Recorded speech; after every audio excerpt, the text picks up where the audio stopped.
Mga kasingal, isa na namang request ang bibigyan natin ng panahon. Ito ay request mula sa isa sa aking kasamahan sa trabaho doon sa Saudi Arabia. Noong OFW pa tayo. Si Bay Steve Karilim Diliman. Sabi niya, bagay ba ya? Pa-request bay sa Dalom sang Kahoy nga Lawaan.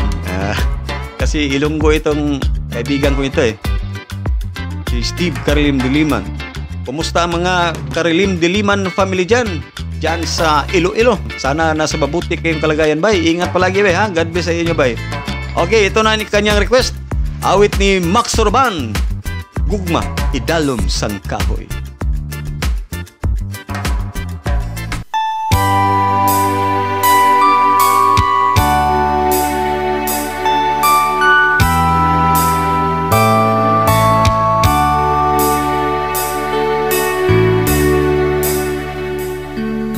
Idalom sang kahoy na lawaan, may gugma nga aton ginsumpaan. Sa imo ginhatag ko ang singsing nga bulawan, agod magserbi nga handumanan.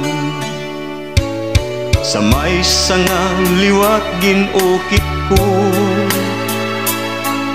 ang matamis nga litrang I love you. Bulak nga tago lang ang ginhatag ko sa imo, nangako ko nga imo gid ako. Lakat sang panahon wala ko ginhuna-huna, palangga ko nagbago ka.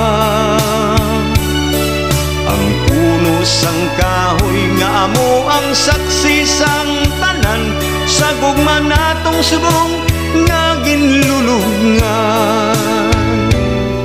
Daw ginihap ining kasing-kasing, kay ginuli mo ang akong singsing. Gugma mong nagluib, wala magtuman sang saan, pariho sang singsing kong nagluab.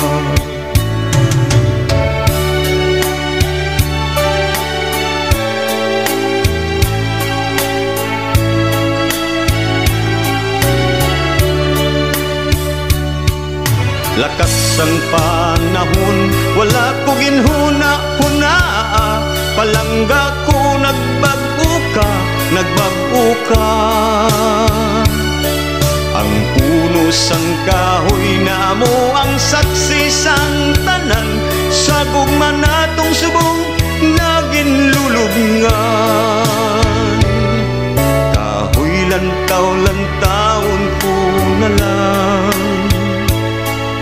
mapintas nga bagyo siya napukan.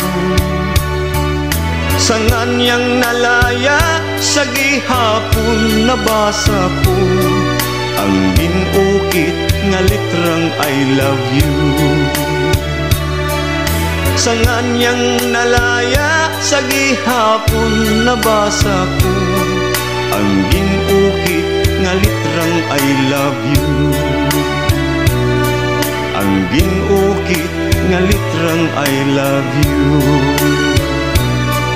Ang ginukit nga litrang I love you.